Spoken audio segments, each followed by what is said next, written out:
here we are. Now we are truly here.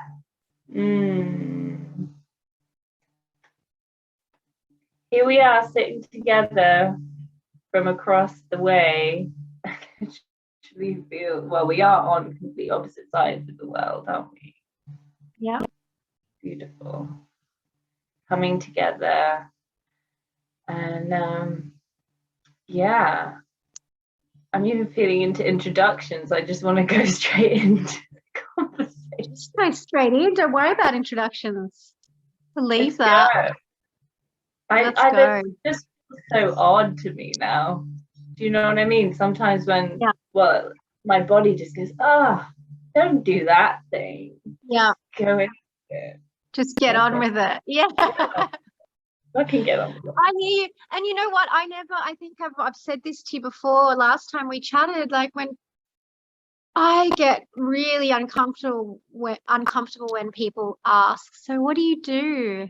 Yeah. Because I'm like, I don't know how to answer that, for starters, without doing a great disservice to myself and my work, because it's so multifaceted and there's so many different things going on and gifts being poured out, that it's like to try and box that up and say, this is it, this is what I do. It just feels off. And I know when I do attempt to, I always leave something out.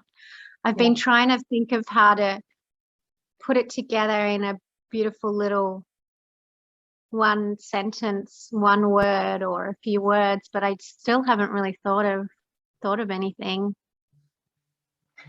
No, and it changes, doesn't it? When you're changes all the time, day to day. I don't want that anymore. I want this.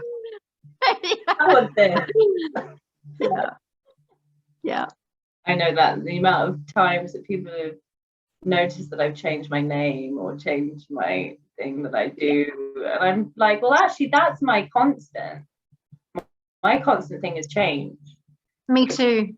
That is the only constant, actually, because we're about. And I think that's part of that, like creative, being on the creative pulse is like allowing yourself to change.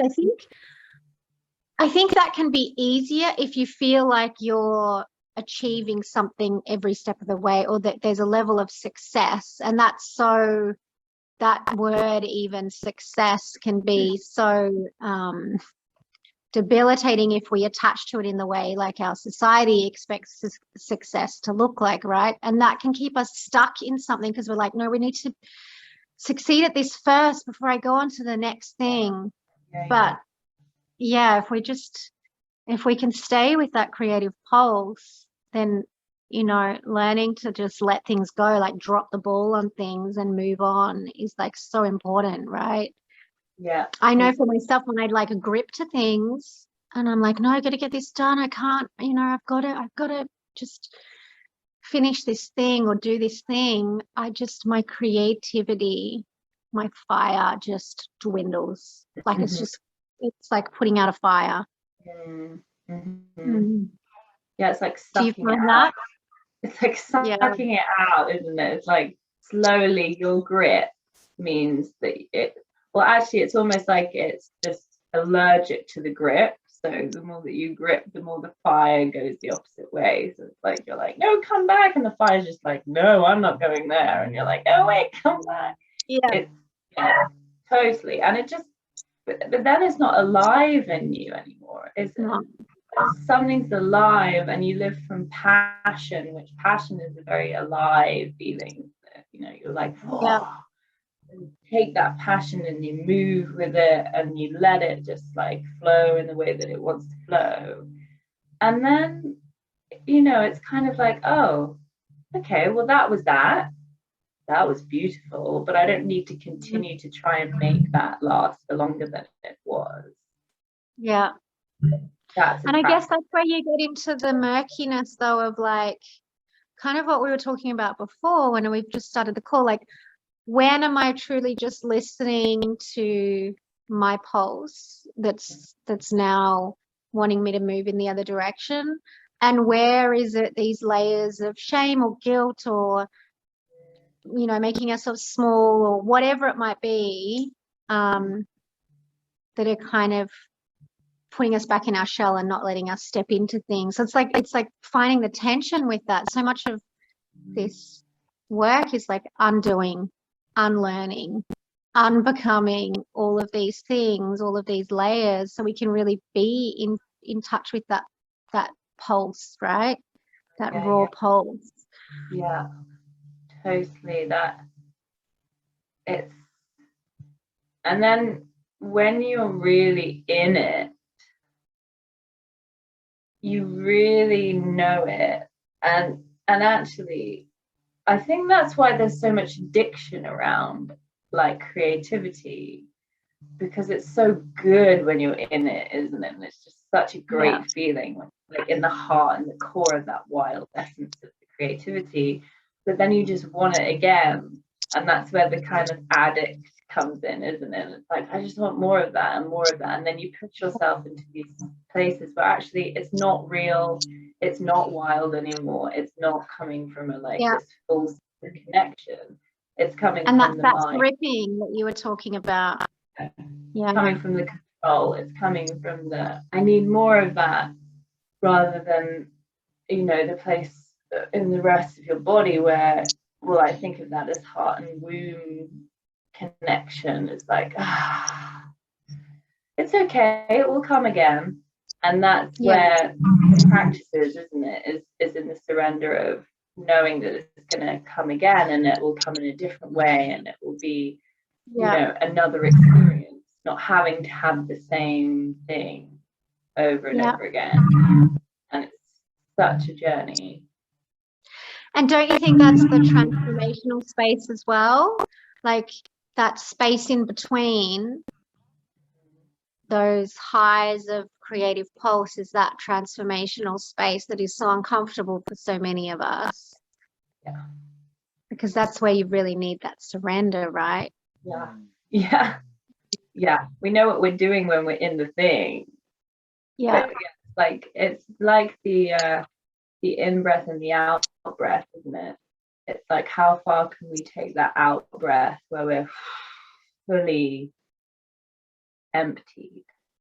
Yeah.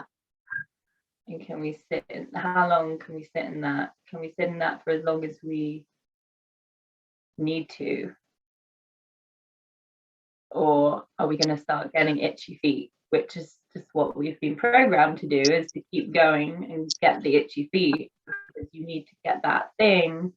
I need to keep going because that's what this is how we work, this is how we operate, this is how we get stuff done, this is how we make the money, this is how we succeed, this is how I get all the things that I think I want, that I've been told that I have. And it is such an undoing. It's such a kind of like backwards, awkward journey when you start, isn't it? Because it's just the opposite of what you've been programmed for.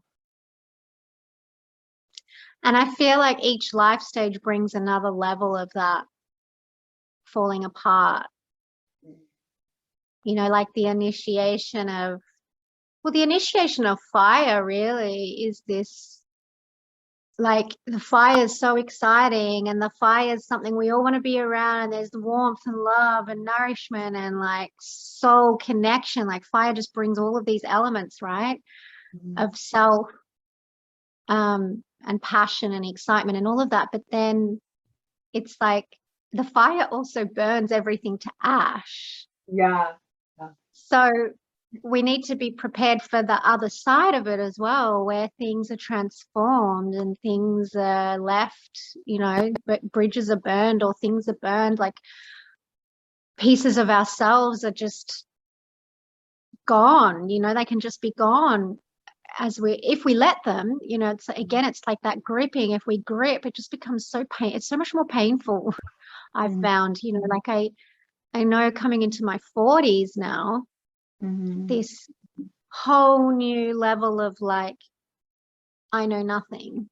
You know, it's like this whole time I've been learning, getting to this stage of my 40s and like taking in all this information and like more and feeling like, you know, you go from feeling like you don't know a lot when you're a kid to suddenly feeling like, oh, I know so much. In your 20s, you're really cocky, right? Like I know everything. Yeah. And then in your 30s, things start to shift a little bit where you know, yeah, but definitely by the 40s, it's like I feel like I've hit this point again now where it's just like the transformations feels big, like the transformation phases feel longer and more drawn out. Like I'm being called to rest a lot more. I'm being called to slow down a lot more. And what I thought I knew about myself, like my whole identity feels like it's just crumbling away or simmering away down into the ashes, you know, and the discomfort of that, like can be really, challenging, you know?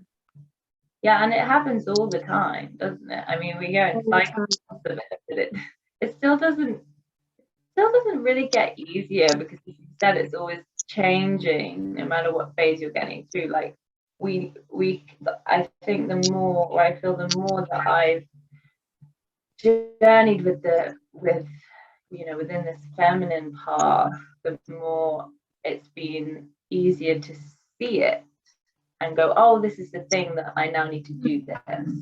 So I can identify what I need to do, and I feel it in my body, but it still doesn't make it easy to actually allow it. Yeah. That will always be, you know, part of the process as well. There's a sort of resistance too, and that's okay. It's not like, you know, we can just be like, sure, take it. There needs to be some kind of, I feel, tension, like we were talking about, because tension is like our edges, is where we can feel there's a limit, which is where things are kind of, you know, you really feel that when you feel your edges and your limits, and that's where you really know something, don't you? Because it's the opposing thing is meeting it, like, oh yeah, thing in the middle. That level of friction. And even then that surrendering to that friction. I mean, just even this week I've been, you know, I've just, after moving house, and you know, the energies of a new house are always interesting as you assimilate that and try and, you know, bring your energy into the space, and what that brings up. And for me, it's, this space had a lot of energy in relation to my mother, and brought up some really uncomfortable dynamics and just trajectories around what it means to be a woman, and getting older as a woman, and ending up alone, and ending up in a space that's not quite favorable, I guess. My mum's just not very well at the moment, and just looking at her life and seeing the passionate, fiery woman that she always was, and then where she is now, and this house just carried that energy, so it just kind of reminded me of that, and seeing that in relation to me, like what does that mean for me, you know, as part of this matrilineal line? Like what's the pattern there, and what, you know, like that we hold so much fear around that, right? This idea of like becoming like our mothers, and it's like it's such, I mean, part of it is part of us processing, you know, what lessons do we want to learn from our matrilineal line, and what can we do better, and that's a beautiful process. But part of it is this, like, you know, degradation, I guess, of the feminine, and this extra pressure and idealism about what a mother should be and look like as well. I know that I've had so much more I guess prejudice, or not, prejudice isn't the right word. I've just been a lot harder on my mum in my mind than I have on my dad. And I feel like when I talk to other women, they say the same thing. Like there's just, because of the way our culture is set up still, and, you know, like a false reverence on one side of like the feminine and a mother, but on a deeper level, a real disregard and you know, this just unrealistic expectations of what it needs to look like and be like, right? And I feel like even as children, we get this idea and we're really hard on our mums. So I've just been traveling with this, like all of this stuff coming up around that. And then obviously being in a new home and just these deep feelings in my body of like no inspiration, exhaustion, knowing I have so much to do, but not feeling like I've got the energy or the time or the space to do it. Like having this deep longing to feel really truly alive and activated and nourished by life, and then not feeling that, right? So feeling the tension of that, and then also like being in a space of allowing the transformation to happen and knowing that I don't need to know what's actually being transformed right now. Like I don't have to work it out.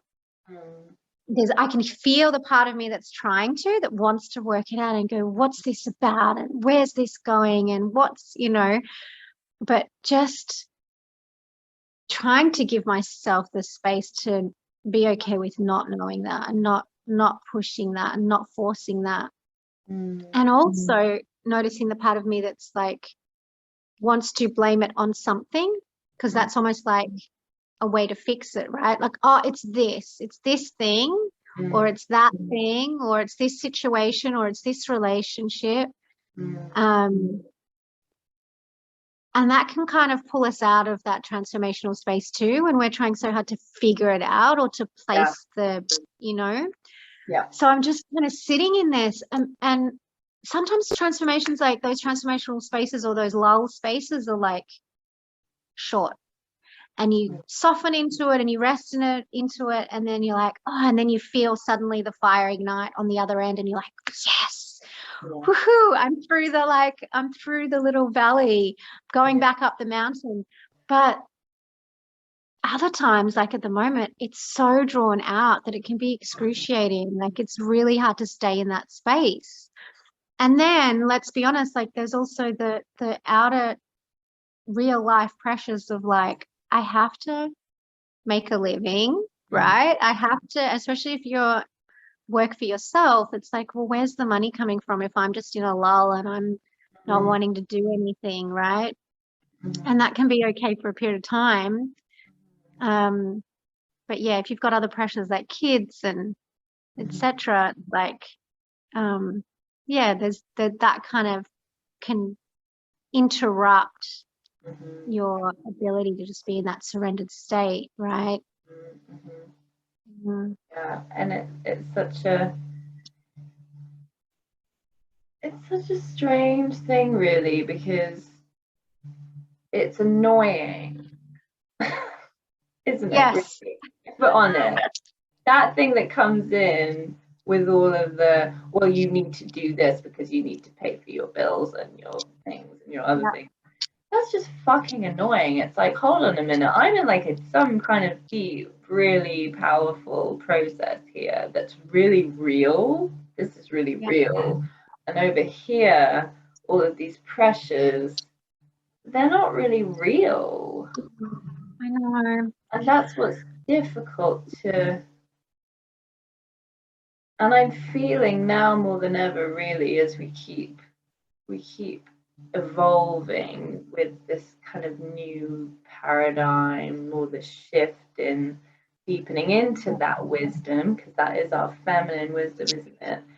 The more I feel we can kind of disconnect from this annoying thing over here, we can somehow integrate that annoying thing into this really powerful space that is the feminine.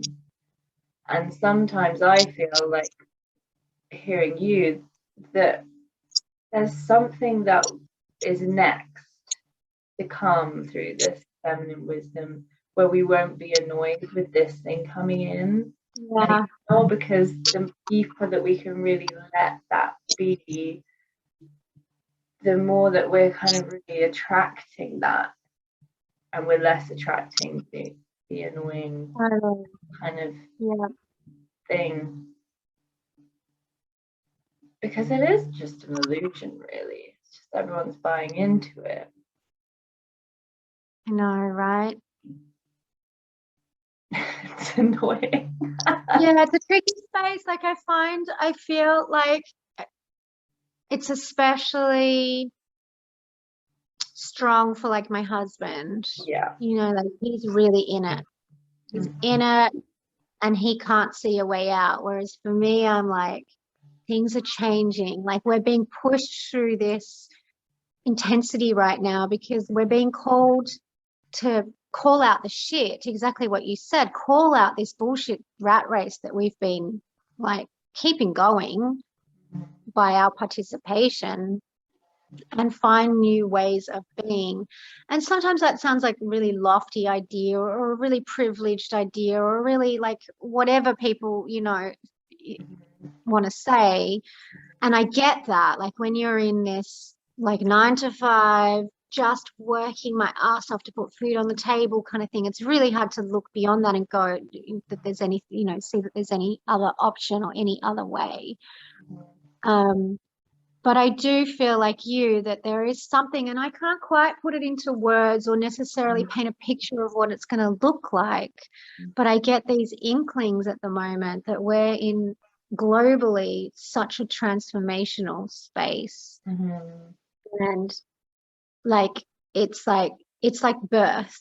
We're in death and birth. Like birth, there's an element of death always, right? You know, even as a birthing mother, like you die to yourself in that birth room to birth yourself as a mother.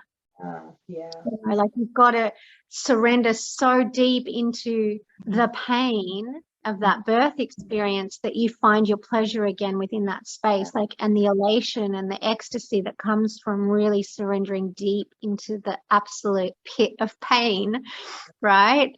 You know, that's, I guess, how I see that transformational space. It's like that deep, like, you know, things are getting tighter and tighter all around you, and you just got to like soften and open more and more, and open so far that you didn't even think you could open that far, right? Right, yeah, totally. That's exactly what's being asked of us, is of just, wow, how, yeah, I didn't know my body could do that. What just happened? What just happened? We can't know it. We can't know what's happening. We can only respond to what's being asked. And that's the truth, really. Or that's how I feel about it, because, you know, that's how we create things, is also just letting go of what it looks like, the idea of what it looks like. You can have that idea if you want to, but it's never going to look like that. Everything I've ever visioned anyway has never come out the way that I thought it would. Totally. I think even when I moved into this house, because when we were in the desert still, I remember like just closing my eyes and envisioning being in the house that I wanted to be in when I was here. And standing in the kitchen here, finally I looked out over those roses, because there were roses in this vision I had from looking out from the kitchen. And I finally I looked out here and I was like, oh my God, this is the house that I was visioning. But it doesn't look like really what I envisioned, but there's an element there. Like I remember this bit, you know, but the rest of it's completely different. Yeah. Right.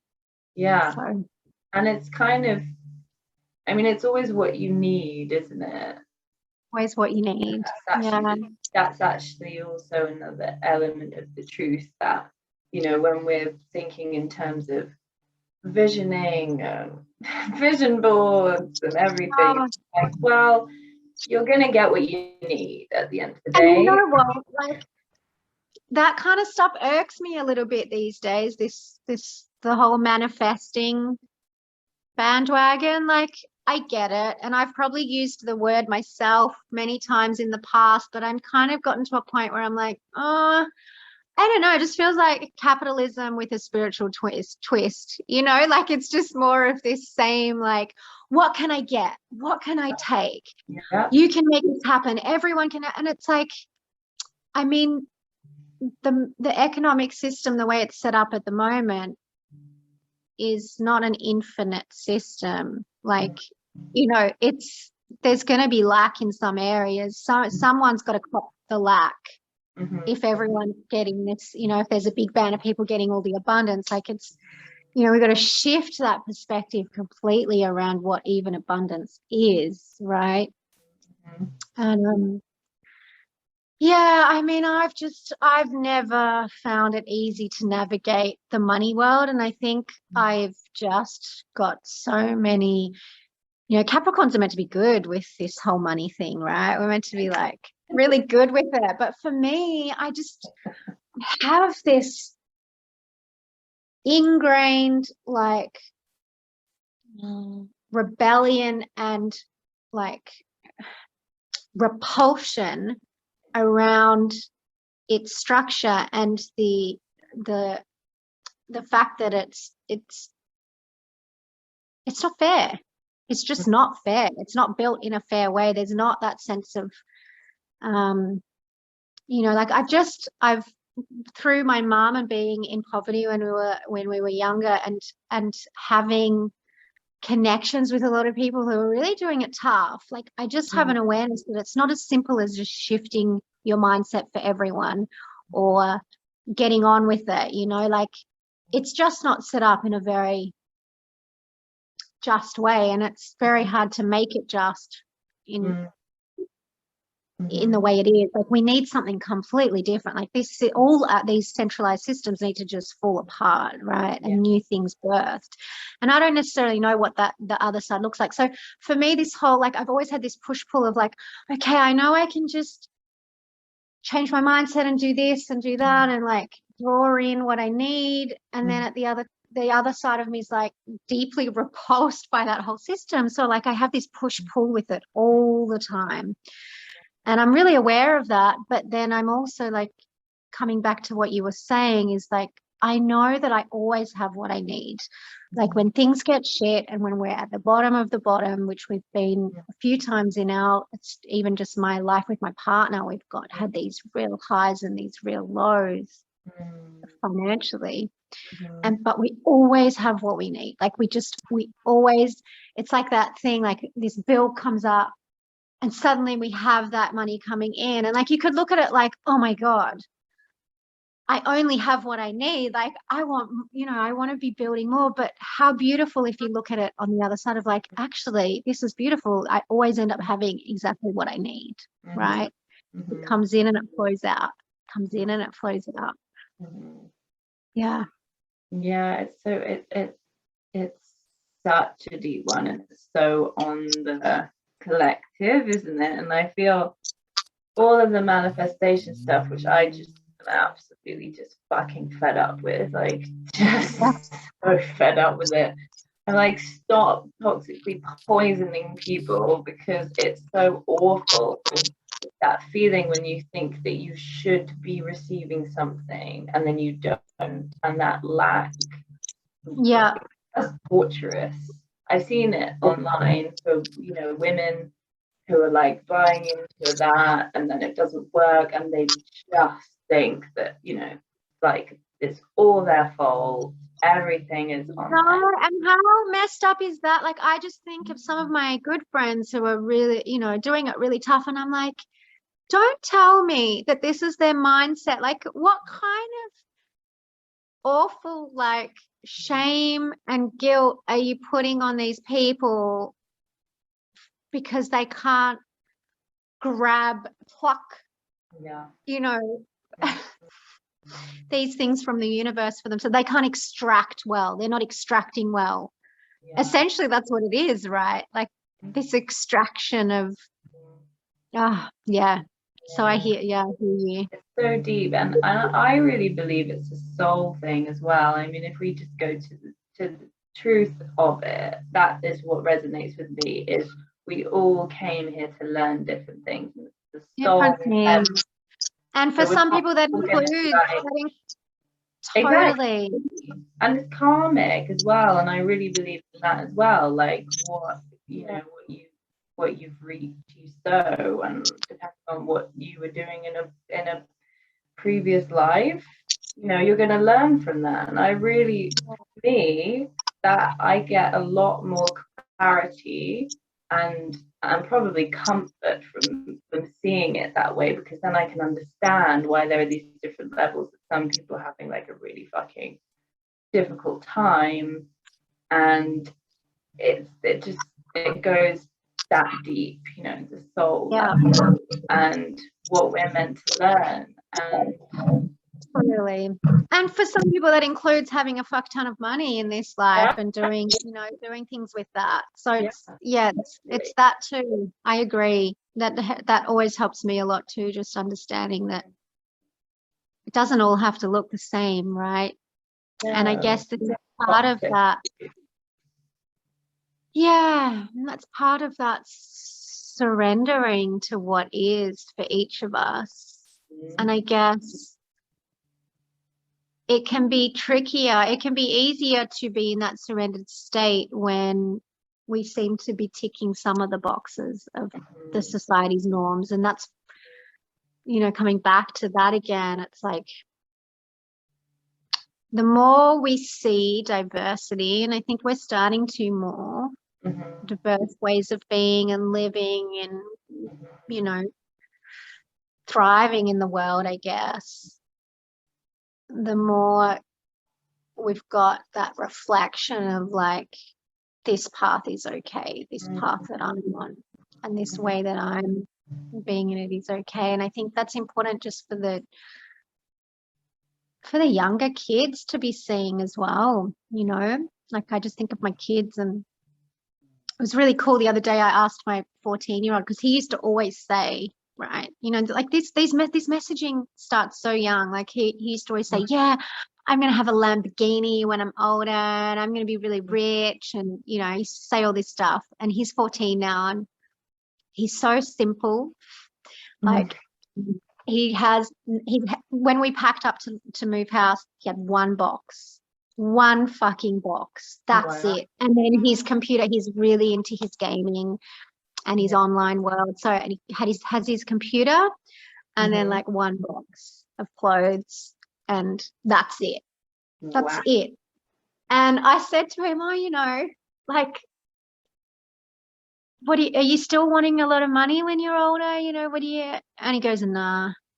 I said, oh, really? Like, it's because we hadn't talked about it for ages. And I said, you used to say you wanted to have a mansion, you wanted to be rich. And I said, what's changed? And he's like, oh, I don't need that stuff, which was just really interesting to hear. And, he doesn't go to school, so he doesn't have that reflection of competitiveness and drive, and we've got to achieve and we've got to hit those marks. And I'm not saying that's necessarily why, obviously we've just been talking about how everyone's got different life paths, but it was just, it's nice to see that he's just finding his own way, and it's not driven by something external. He's just content in his little, in his little world. Thing, isn't it? That is also the truth as well. Is, well, we're only set up to think that that's loads of abundance, because that's what we've been told, that abundance is lots of money and having a big house and a car. And what do we need that for? We don't, if we're living in a different way where it's like, oh look, so actually the ideal of being successful is having a beautiful patch of grass that then we can grow roses and grow vegetables. Then suddenly everyone's like, oh, I want a patch of grass, not that I want like a massive house with a car.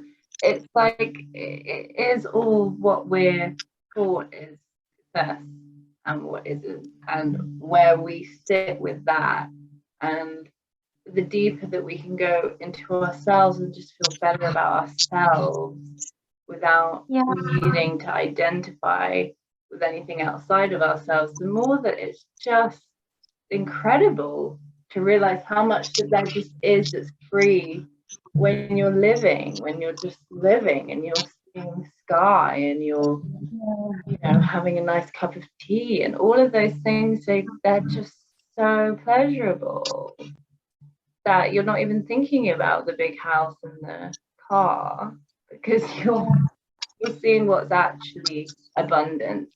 And so I feel it's a shift in what is abundance, and we've just seen such a mass kind of obsession with making money in the coaching industry anyway. Yeah. Just like that's been the focus. And so where the focus is where people are looking, isn't it? They're like, pointing to, this is the thing that will be great for you. So everyone's like, oh, okay, let's go there. But yeah, totally. And I think you brought up a couple of points that, like, you know, I never intended to go here, but it always comes back to this for me, like 2 points. One is pleasure. Like, pleasure is something that, you know, so huge. We've growing up, we're not given that space to be in our pleasure and listen to our bodies. Number one, like, you know, being able to surrender and be in transformation is happening right from when we're young. But because we're on these tight schedules and you have to go to school and you have to do it this way, and even like, you know, your creative fire, like, you know, when you get into something and you're in your creative zone and you could spend hours and hours and hours, and it just goes like, I know when I'm doing a painting, I'll just like, or anything really that I'm really fired up about, but I'll be so in it, and then I'll look up and I'll like, oh shit, it's 3 a.m. You know, like I've just been doing this since 9 p.m, like just in the zone. And I think, you know, what happens when we're younger is we're continuously like, so say you're in school and something sparks that creative fire, it's like bells rung, everything down, going on to the next lesson. Like there's no room for you to just follow that creative pulse. Like you're constantly being shown how to shut it off, essentially, without knowing that's what's happening. You're shutting it off every step of the way because no, now it's dinner time.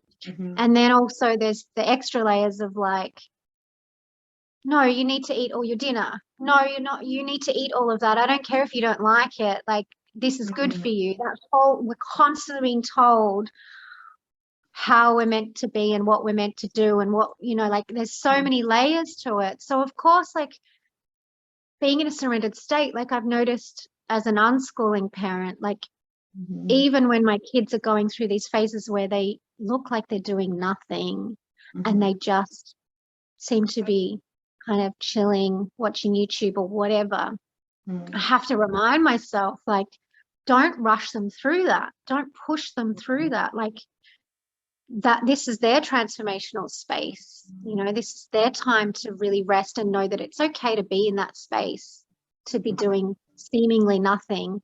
But actually under the surface, as we both know, so much is happening. So much integration is happening. So much peeling away is happening, right?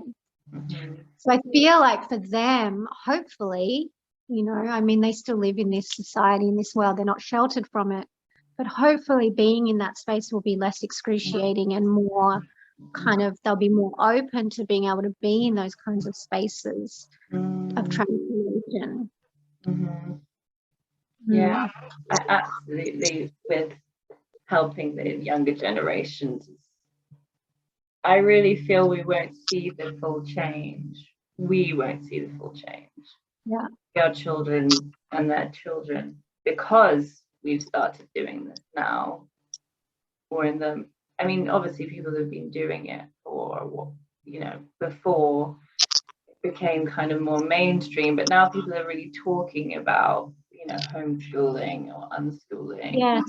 And that's really good. It's exciting because it's like, oh, well, okay, that could also, this is something that we're doing to help, even though we're like, well, what does it look like, this whole thing without the money and the stuff and everything? That is actually where the focus is, that we can do, isn't it? Is helping our children, is helping the younger generations to really be in a space of you don't need that thing. You don't need that thing. So we're teaching you that that thing really isn't in your life. I mean, it is, like you said, because they're living within that. But there's another way of being. So actually, I feel like the unschooling is a very feminine way of being with your children. Yeah. So it's teaching them that principle is, you know, the foundational principle rather than the masculine principle. The foundational principle. Totally. That's very, very exciting. And I think for me, a piece that's often missing as well, which in the radical unschooling really opens that up for me. Like, I mean, when I found radical unschooling and I'd been doing temple arts kind of work, like the tantric work and sacred sexuality and whatever for years, it was like a bridge had been created. It was like the missing piece for me. I was like, oh, because you know how many people I'd have on that massage table that were like going back into childhood and undoing, unpicking, unlearning all of this stuff. And it's like, you know, this body sovereignty and this knowing your yeses and your nos, this like just all of it, being truly connected to your sexual self, which is the core of that wild pulse, right? That so like is so translatable into this unschooling model, which really allows a child to be themselves. Like that's what you're fostering aside from your values. And that's where it can be the most challenging. Like, you know, like I was so anti-tech because of the projections I'd made around it or the things that I'd seen. And so, you know, to begin with, we did the traditional route and we went to school, and then we shifted them to a Steiner school. Yet my youngest hasn't been to school, but the older two, and especially my oldest son, he was at school for the longest. So he left school when he was 9 and he's 14 now. So he's had the most kind of infiltration from that kind of system. But yeah, this like, and obviously Steiner as well, if you know much about Steiner, they're not very big on tech either, and it's much more about nature and stuff, and I loved it. It's my thing. Like I'm like, oh my god, it's beautiful, and the knitting and all of this stuff, it's so lovely. But for him, he started to internalize this. His passion, what lights his fire is tech, right? This lights his fire, and I can have any opinion about big tech or like whatever, but at the end of the day, like, who am I to say what a good life is and what a well-lived life is? It's so subjective, right?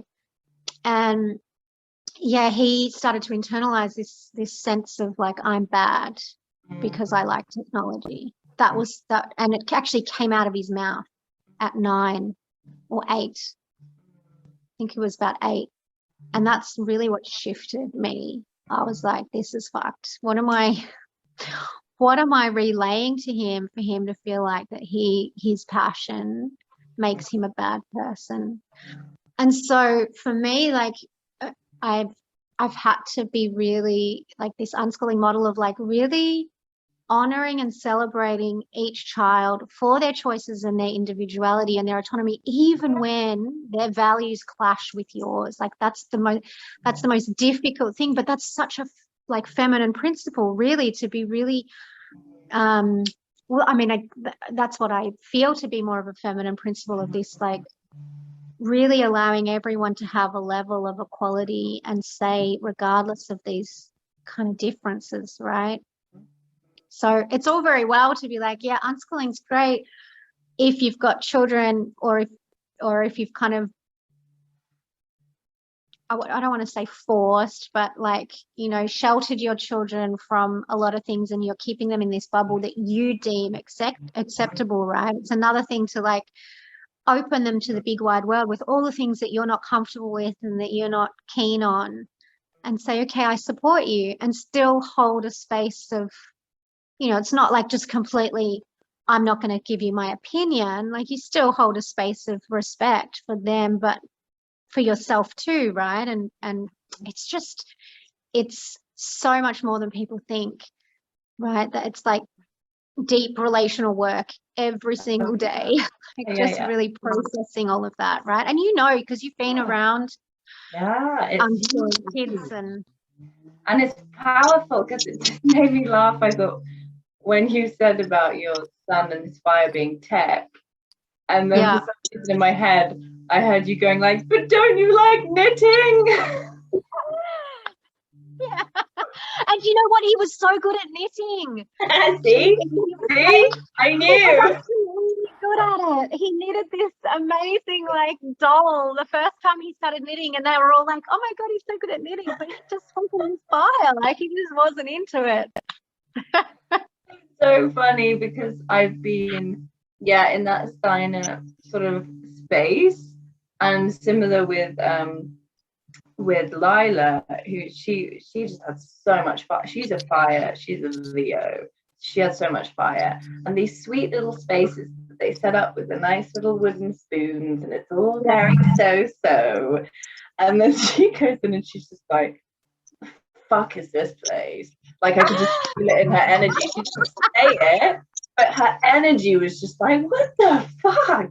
You can't leave me here. And I was like, oh my God, I don't want to leave you here just because everything's all cute and so, and this is, unschooling, like you're saying it.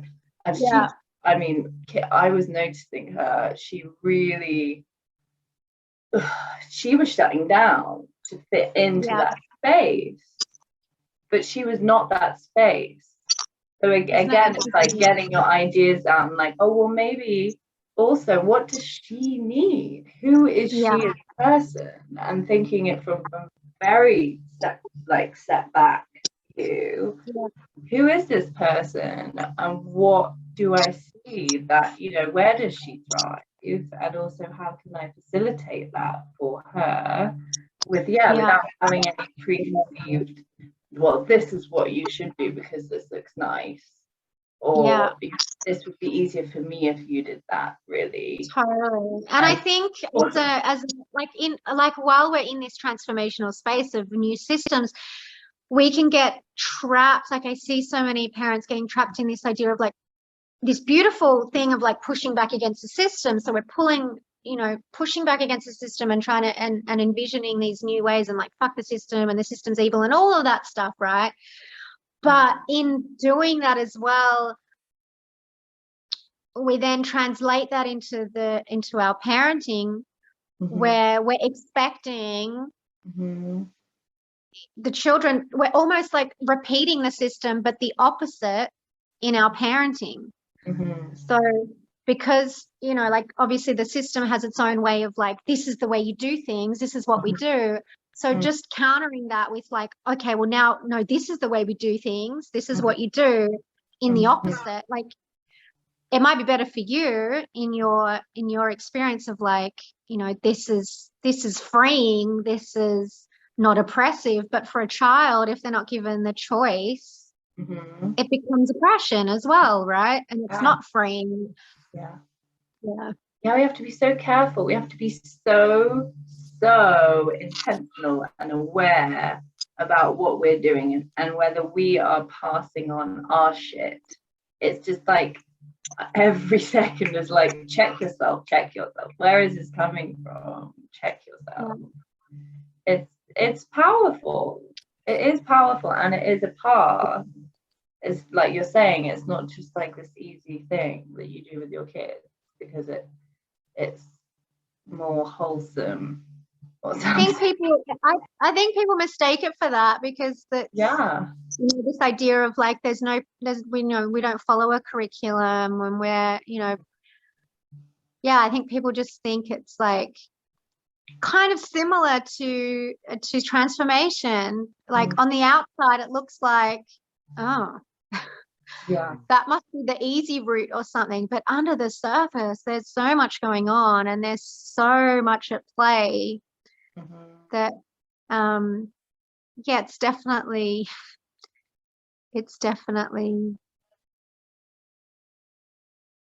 big work. It is big work. It all is, isn't it? We're doing a lot. We really are facilitating a lot even though we're not seeing the outcome as well, which is really so healing, which is hard because we're so used to seeing an outcome, again, because that's part of the programming of like, we do this thing and then we see the outcome and we get that like instant gratification. Oh, I see the thing that's happened. But totally. we're really going into that deep femininity here, which is fucking uncomfortable. Of we're not seeing the outcome straight away at all. And when you see that outcome, well, when it's ready, because that's what the feminine says, isn't it? It's like, well, when it's fucking ready, you'll see it, but not before that. So you have patience. And that place is oh my goodness, that place is hard. That place is hard. And I mean, there's little things along the way within unschooling. I didn't expect us to be going down this path. We're talking about unschooling, but I just feel like it's such a crucial element. I think even because so many people are freaking out now about what's going on with the pressures of, and they're thinking about taking their kids out of school and they're not knowing how it's going to work, because a lot of people who did have to go through homeschooling for the first time during this COVID stuff, it was torture for them because they're sitting down and trying to replicate school at home. And they like to fathom doing that for the rest of their kids' schooling life is like, it's just like, no. I can't do that, because it's hard. But this other way, even though it's difficult, it's so much more doable. It's just about facing our own stuff, right? Our own patterns. But in terms of the dynamic day to day, it's much more enjoyable within the relationship with you and your child, right? It's not this like, anyway, I digress. But I just, that being in that space of trust. And I think this is the crucial thing as well. Like, how do we go through these spaces of transformation without trust? And if we've not got a solid trust in self, it's very hard to trust, larger things that play as well. And that trust is mirrored to us in our early childhood by our parents, like accepting us for who we are, right? Like really trusting our choices, really giving us those choices rather than always overriding them and saying, I know best, right? But, when we're talking about education, I just want to share just a little piece for me that's been so excruciating that I've just kind of come out the other side with unschooling. So my oldest son learnt to read at school. He was one of those kids who was really keen on learning to read early. And so when he was like in school and it was presented to him, he's like, I've got to do this. And he'd get so frustrated and sit next to me with these readers and like, give me a clue. And then I'd try and give him a clue. He's like, not too much of a clue. And then like, and he just did that until he got it. And he's always kind of been like that with walking and all, like he didn't walk for ages. And then when he decided he wanted to, he just practiced all day and all night until he had it, down. Like that's just his. So he learned to read in the school system. My daughter started, she was mostly in Steiner, so there was no push for her to read early. And you could tell right from the onset, reading and arithmetic's not her forte. She's got a very creative brain and just words on a page and numbers, it just doesn't compute to her. It's very challenging. And so she was just getting to the age where they were going to put her into, because the Steiner we were in was like a state school Steiner. I don't know if you guys have that in the UK, but basically it just means it was publicly funded. It was like a public school, but had a Steiner stream. So they still had to tick the boxes of the public system. It wasn't, so most Steiners are like private where they just do their own thing, but they cost a fortune. So the public one means you don't pay that same big price. Anyway, so she was getting to an age where they were going, okay, we need to start to get some results around reading. She's going to go into this special group.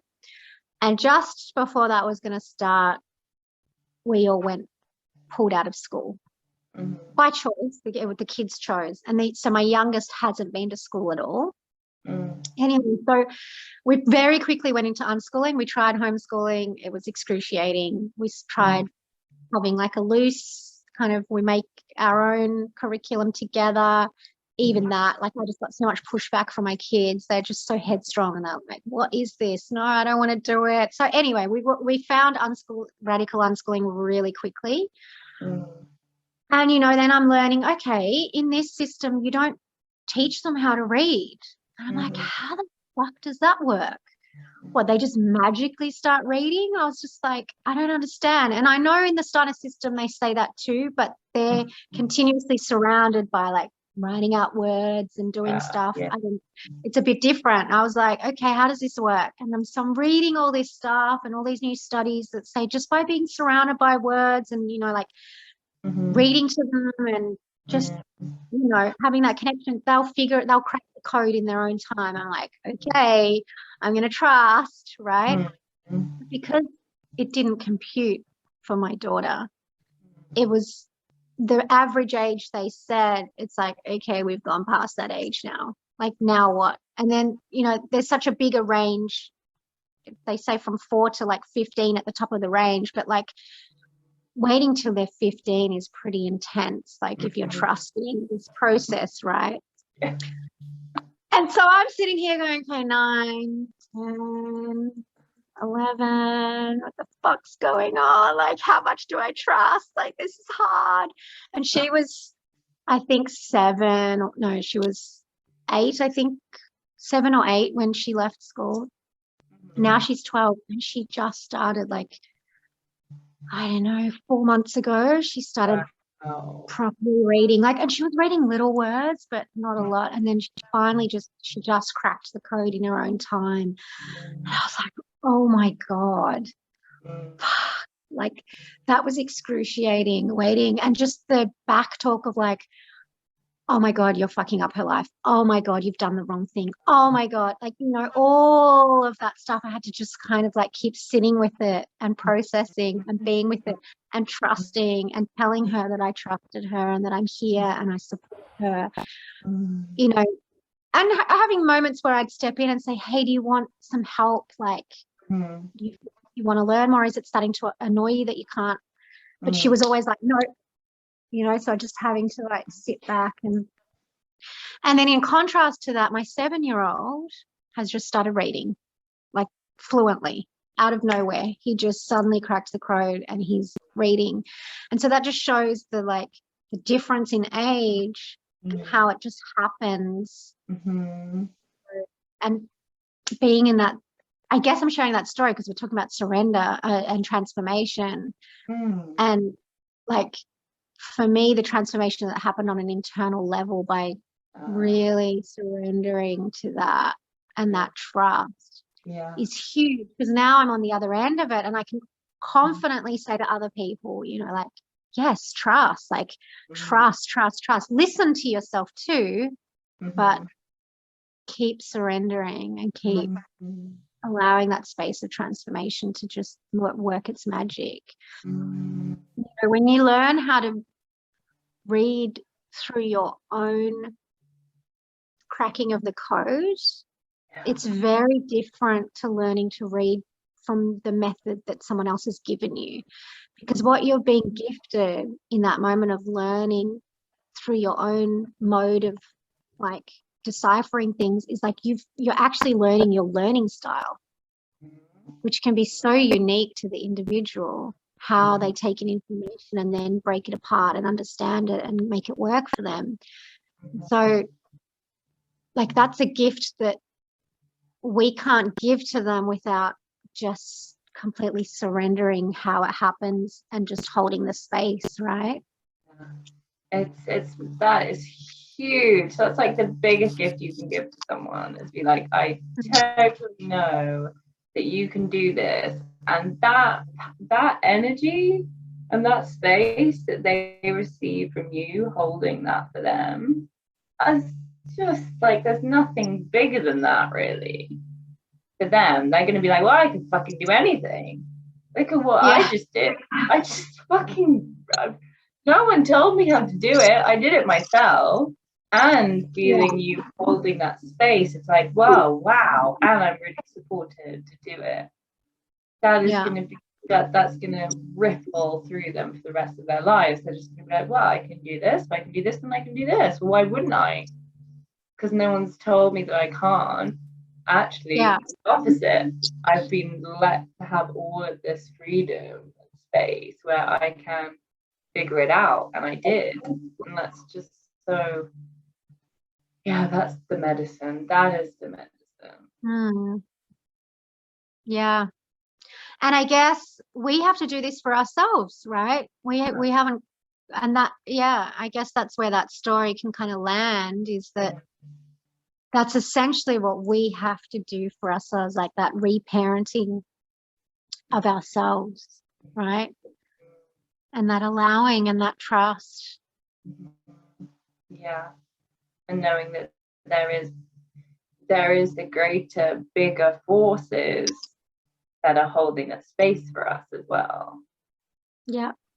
Like you did for your kids.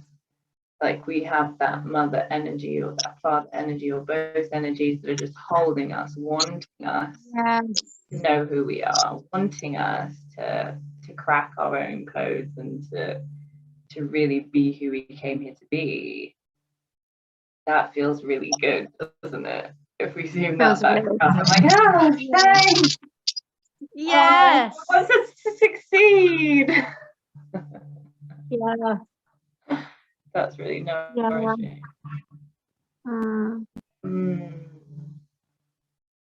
Wow, well, I feel like that's a beautiful place to finish. That's so nourishing. And I forget that. I think I forget that.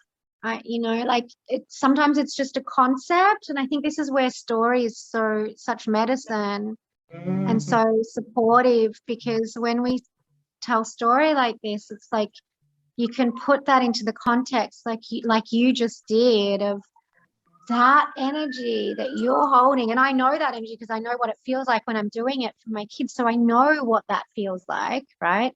If I can now envision that, like in the earth as Mother Earth or as Father Son or however you want to like envision it, just remember you've got that, and like you can imbue that story and that visceral sense of knowing of what that feels like into that thing that's holding you. Like if we can soften into that when we're in these spaces of pain and contraction and transformation that are calling us to be held, but we're like fighting against it because we don't know how to be held like that, we can just remember that, like really feel that on an embodied level and soften into that.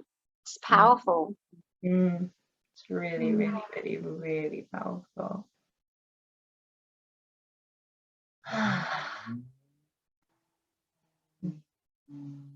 This is why I love story.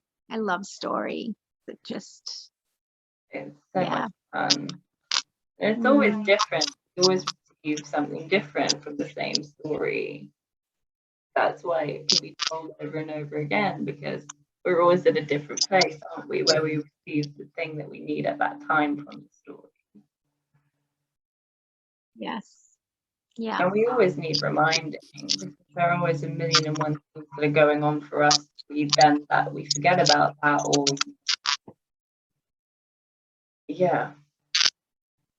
it gets pushed back somewhere or underneath something. Yeah.